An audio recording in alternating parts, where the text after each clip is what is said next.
அன்றைய மன்னா. சங்கீதம் 30:11 வசனம். சங்கீதம் 30:11. என் புலம்பலை ஆனந்த களிப்பாக மாறப்பண்ணினீர். என் மகிமை அமர்ந்திராமல் உம்மை கீர்த்தனம் பண்ணும்படியாக நீர் என் இரட்டை களைந்து போட்டு மகிழ்ச்சி என்னும் கட்டினால் என்னை இடை கட்டினீர். தாவீது தன்னுடைய வாழ்க்கையில கர்த்தர் செய்த ஒரு காரியத்தை இந்த வசனத்தில் சொல்லுகிறார். என் புலம்பலை ஆனந்த களிப்பாக மாறப்பண்ணினீர். இந்த வசனத்தை இன்றைக்கும் நாளைக்கும் தியானிக்க இருக்கிறோம். இந்த முதல் பகுதி சொல்கிறது, புலம்பலை ஆனந்த களிப்பாக மாறப்பண்ணினீர். நம்முடைய புலம்பலை ஆனந்த களிப்பாக மாறப்பண்ணுகிற தேவன். சில நேரங்களிலே நாம் கடந்து செல்கிற பாதை நம்மளை புலம்ப வைக்கிறது.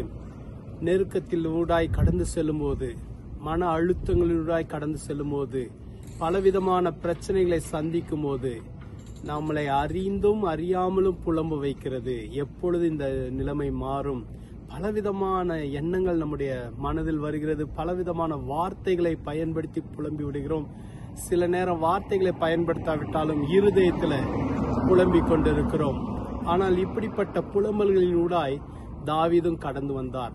தாவீதோட வாழ்க்கையிலே நிறைய கேள்விகள் இருந்தது. நான் ஏன் துக்கத்துடனே தெரிய வேண்டும்? எப்பொழுது என்னுடைய நிலைமை மாறும்? ஏன் தூரமாய் இருக்கிறீர்? இப்படி பலவிதமான புலம்பல்கள் தாவீதோட வாழ்க்கையிலும் இருந்தது. ஆனால் தாவீது சொல்லுகிறார், என் புலம்பலை ஆனந்த களிப்பாக மாறப்பண்ணினீர்.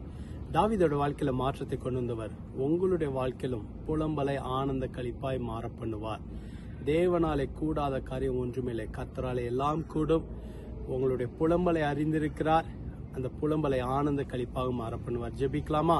எங்களை அதிகமாக நேசிக்கிற எங்கள் நல்ல ஆண்டவரே, இந்த நல்ல வேலைக்காக ஸ்தோத்திரம். யாரெல்லாம் ஒரு புலம்பலின் பாதையில் சென்று கொண்டிருக்கிறாங்களோ அவங்க வாழ்க்கையில ஒரு ஆனந்த களிப்பை கர்த்தர் கொண்டு வருவீராக. எல்லா மன அழுத்தங்களிலிருந்து, நெருக்கங்களிலிருந்து அவர்களை விடுவிப்பீராக.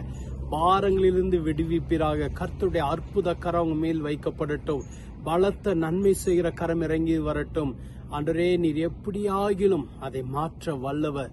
உம்மாலே எல்லாம் கூட நீர் அற்புதத்தை செய்யும், ஆசீர்வதியும் வழிநடத்தும். இயேசுவின் மூலம் ஜெபிக்கிறோம் பிதாவே, ஆமென்.